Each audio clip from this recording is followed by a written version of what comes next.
మీరు వాడిని చూసి ఏ కోణంలో ఏ ఆలోచనతో ముందుకెళ్తున్నాడో తెలుసుకుని ఆ ఫ్రీక్వెన్సీతో కనెక్ట్ అయ్యి ముందుకు నడిస్తే మీకు తెలియకుండానే అతనిలాగా ఉన్నతంగా ఎదగలుగుతారు. కానీ అది చెయ్యకుండా వాడికి ఏదో కలిసి వచ్చింది, వాడేదో నగలేసుకున్నాడు, వాడు నా ముందు చాలా మాట్లాడలేకపోతున్నాను అలాంటి వాడికి ఇంత ఐశ్వర్యం వచ్చింది అని తెలియకుండా అక్కసుతో ఈర్ష అనేది గనక విత్తనం పడితే ఆ విత్తనం పెద్దదై అది ఎవరిని దహిస్తుంది అనుకుంటున్నారు? ఈ అసూయ పడేవాడిని. అంటే తెలియదండి, కొన్ని రోజులు గడిచే కొద్దీ అది పెద్ద మొక్క అవుతుంది, మానవుతుంది, తర్వాత మన పాలిట శాపంగా మారుతుంది, అవమానాలు పాలవుతాం, ప్లస్ ఆర్థికంగా డౌన్ అయిపోతాం. కాబట్టి మీలో ఉన్న అసూయని తీయాలంటే ఒకటే ఒక మార్గం అండి, ఒకటే నిర్ణయం తీసుకోవాలి. ప్రతి ఒక్కరు ఈ వీడియో చూస్తున్న ప్రేక్షకులందరూ కూడా జీవితం అనేది చాలా చిన్నది. ఈ చిన్న జీవితం కోసం ఎదుటోడు ఎదిగాడు, మనం కూడా ఎదగాలి, సంతోషించాలి తప్ప వాడి టాలెంట్ని గుర్తించి వాడిని మెచ్చుకోవాలి తప్ప నాకు లేదు అని అక్కస్తో అసూయ పడితే మీకు మనీ ఫ్రీక్వెన్సీ ద్వారాలు మూసుకుపోతాయి. దీంతో పాటుగా అనారోగ్య సమస్యలు స్టార్ట్ అవుతాయి. ఏది రాకూడదో అదే వస్తుందండి. ఆరోగ్యానికి ఒక ఫ్రీక్వెన్సీ ఉందండి, ఆ ఫ్రీక్వెన్సీ దెబ్బతింటది. ఎప్పుడైతే ఏమవుతుందండి, వీడికి బాధ, టెన్షన్, షుగర్ వస్తుంది, బీపీ వస్తుంది. ఎప్పుడైతే టెన్షన్ వచ్చిందో ఆటోమేటిక్గా ఆరోగ్యం పోద్ది. ఆరోగ్యం పోయిందనుకోండి సంపాదన పోతుంది. ఇవన్నీ కూడా ఒకదానికి అవినాభ సంబంధం ఉంది, లింక్ అండి. కాబట్టి అసూయ అనేది మహాభయంకరమైనది. ఎవడు శత్రువు అంటే అసూయ పడేవాడు వాడికి వాడే శత్రువు. ఈ రోజు నుంచి ప్రేక్షకులు సహజంగా ఉంటది, అదేమి నాకు లేదు మీకు లేదంటే అందరికీ ఉండేదేది, అందరిలో ఉండేదే. కానీ నేనే ఉంటానంటే వచ్చినప్పుడు దాన్ని బ్రేక్ చేయడానికి ప్రయత్నించండి. జీవితంలో అది ఉండకూడదు, అది ఉంటే మీ ఫ్రీక్వెన్సీ పడిపోతుంది. నా మాట ఏనండి, మీరు జీవితంలో ఉన్నతంగా ఎదగాలి అంటే పాజిటివ్గా ఉండండి. ప్రతి వ్యక్తిని కూడా మీరు ప్రోత్సహించండి. అలాగే ఆడు ఏ ఫ్రీక్వెన్సీతో వెళ్తున్నాడో చూసి ఆళ్ళలాగా మనం ఎదగాలని ఆలోచించండి. ముఖేష్ అంబానీ గారిని చూసి మనం అసూయ పడితే ఏంటి ఉపయోగం మనకి? అందుకనే నేను అంటున్నాను ప్రేక్షకులందరికీ కూడా, మనం ఈర్ష పడితే పోయేది మనమే. ఆ ఈర్ష చాలా భయంకరమైనది.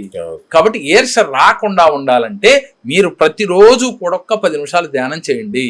అలాగే మనీ ఫ్రీక్వెన్సీతో కనెక్ట్ అవ్వండి. ఆయనలాగా ఎదుగుతారు. భయాన్ని వదలండి. ఎదిగిన వాడికి ఉన్నది ఏంటంటేనండి, భయం లేదు, పాజిటివ్ గా ఉన్నాడు, సాధిస్తానని ధైర్యం అనే పుట్టుమచ్చ వాడికి ఉంది. మీకు మాత్రం భయం అనే పుట్టుమచ్చ ఉంది. రెండోది అది చేయలేనని ఒక భయం మీలో ఉంది. కాబట్టి అది వదిలేయండి. ప్రతి మనిషి గ్రహాలు అనుకూలించినా అనుకూలించకపోయినా ఇప్పుడు చేసే కర్మని ఆగామి కర్మ అంటాం. ఇప్పుడు జరిగే కర్మని ఆగామి కర్మ. ఈ ఆగామి కర్మలో మీరు పాజిటివ్ గా గనక నేను చెప్పినట్టుగా ఉంటే గ్రహస్థితుల్ని తారుమారు చేయొచ్చు. ఎందుకని అంటారా, గ్రహస్థితిలో అదృష్టం ఉందా వస్తుంది, అదృష్టం లేదా ఆ దురదృష్టం మిమ్మల్ని వెంటాడకుండా దాన్ని బ్రేక్ చేసుకోవచ్చు. చీపురుని లక్ష్మీదేవి అంటారు. మంచి క్వశ్చన్ అడిగారు. వాస్తవంగా ఏంటంటే చీపురు అంటే ఏం చేస్తాండి, దాని పని ఏంటి, ఇంటిని శుభ్రం చేయడం. ఇక్కడ మన పెద్దలు చూడండి ఎంతో లోతుకి ఆలోచించి చీపురు లక్ష్మీదేవి అని మసిగొడ్డలకు కూడా మీరు వినే ఉంటారు. ఎన్నిటిని ఎందుకు అంటారంటేనండి, తెలియకుండా దాన్ని చులకన భావనగా చూడకుండా. రెండోది ఇంటిని శుభ్రపరిస్తే ఆ ఇంట్లో ప్రశాంతత ఉంటుందా లేదా? అన్ని చిమ్మేసి ఉన్నాయి అనుకోండి, ఇంట్లో రాగానే మనకేముంటదండి, ఒక అనీజినెస్, చిరాగ్గా ఉంటుంది. కానీ దాన్ని చెయ్యాలంటే ఏం కావాలండి, చీపిరి మాత్రమే. అందుకని చీపిరి చాలా లక్ష్మీ ప్రధానం అని చెప్తారు, లక్ష్మీదేవితో సూచిస్తారు. అని చీపురు లక్ష్మి అంటే కాదు ఇక్కడ ఆ వస్తువు. అందుకని ఆ వస్తువుని ఎక్కడ పెడితే అక్కడ పెట్టకూడదండి. దానికి కూడా మేము ఆస్ట్రాలజీలో ఒక మాట చెప్తాం, వాయువ్యంలో పెట్టండి లేదా ఆగ్నేయంలో పెట్టండి, కానీ ఈశాన్యంలో పెట్టకండి. మళ్ళీ ఈశాన్యంలో పెడితే దరిద్రం అని చెప్తాం. ఎందుకని ఇల్లంతా ఊడిసి వచ్చి ఈశాన్యంలో పెడితే ఈశాన్యంలో దేవతలు ఉంటారు కాబట్టి అక్కడ ఉండకూడదు, మంచిది కాదని చెప్తాం. మరి ఎందుకని అది లక్ష్మి అయినప్పుడు మరి ఈశాన్యంలో ఎందుకు పెట్టకూడదు అంటే జనాలు ప్రేక్షకులు అందరూ చూసే వాళ్ళకి అనేక డౌట్లు వస్తాయి. అందుకని నేను ప్లస్ మైనస్ 2 చెప్తున్నాను. ఇక్కడ నా కాన్సెప్ట్ ఏంటంటేనండి, ప్రతి ప్రేక్షకుడు కూడా నమ్మాలి కానీ పాజిటివ్ గా ఉండాలి. జ్యోతిష్యం ఉంది, ఆస్ట్రాలజీ ఉంది, అన్ని ఉన్నాయి. కానీ అన్ని మన జీవితాన్ని మార్చడానికి హెల్ప్ చేస్తాయి. 50% మీ ప్రయత్నంతోనే అవి మీకు సపోర్ట్ చేస్తాయి. అవి చేసినంత మాత్రం తెల్లారిపాటికి హీరో అవ్వలేము. అలా అయితే నేను రోజు జ్యోతిష్యం చెప్పాల్సిన అవసరం లేదు. ఇది ప్రతి ఒక్కళ్ళు గుర్తించాలి. ఎందుకని జ్యోతిష్యం చెప్పుకుని బతకాలి ఇన్ని సంవత్సరాల నుంచి? అవన్నీ తెలిసి తెల్లారబడి నేను కోట్లు గడిస్తే నేను జ్యోతిష్యం చెప్పనక్కర్లేదు కదండి. ఇంకెందుకు? కాబట్టి మన ఫ్రీక్వెన్సీని మార్చుకోండి, మార్చుకుని ఆ అదృష్టాన్ని అందుకునే స్థితికి తెచ్చుకోండి. చీపిరి లక్ష్మీప్రదం కాతే చీపిరిని గౌరవించటం నేర్చుకోవాలి, కానీ దానికి ఒక స్థానం అనేది ఏర్పాటు చేయాలి. గురుగారు, ఇప్పుడు ఇల్లు కానీ ఆఫీస్ కానీ మన పర్సు కానీ చిందరవందర గందరగోళంగా ఉందనుకోండి, అదే గ్రహ దోషాల కారణం అవుతుందా, వాస్తు దోషాల కారణం అవుతుందా? రైట్. ఇక్కడ ఏంటంటేనండి, వాస్తవంగా ఇక్కడ మనం క్వాంటమ్ ఫిజిక్స్ లోకి వెళ్ళిన, కర్మ సిద్ధాంతానికి వెళ్ళిన, ఆస్ట్రాలజీ, న్యూమరాలజీ, మళ్ళీ అన్ని శాస్త్రాలను మిళితం చేస్తే ఫస్ట్ మనకి ఇల్లు నీట్ గా ఉంటే, ఇందాక మనం చీపురు విషయంలో చెప్పుకున్నట్టుగా మనసు ప్రశాంతంగా ఉంటుంది. అసలు ఫస్ట్ పాయింట్ అది. అలాగే ఎక్కడ సామాను అక్కడ చందరవందరగా పడి ఉంటాయి, ఇంట్లోకి వెళ్ళగానే మీకు ఏముంటుందండి, మనసు అంతా అల్లకొల్లాలంగా చికరాగ్గా ఉంటుంది, ఇరిటేట్ గా ఉంటుంది. కాబట్టి ఇల్లు ఎప్పుడూ నీట్గా ఉండాలి. అప్పుడు మనం దానికి ఏం చెప్పామండి చాలా వీడియోల్లో, ఎవరి ఇల్లు అయితే నీట్గా ఉండదో వాళ్ళ ఇంటికి లక్ష్మీదేవి అడుగు పెడతా అని చెప్పాం.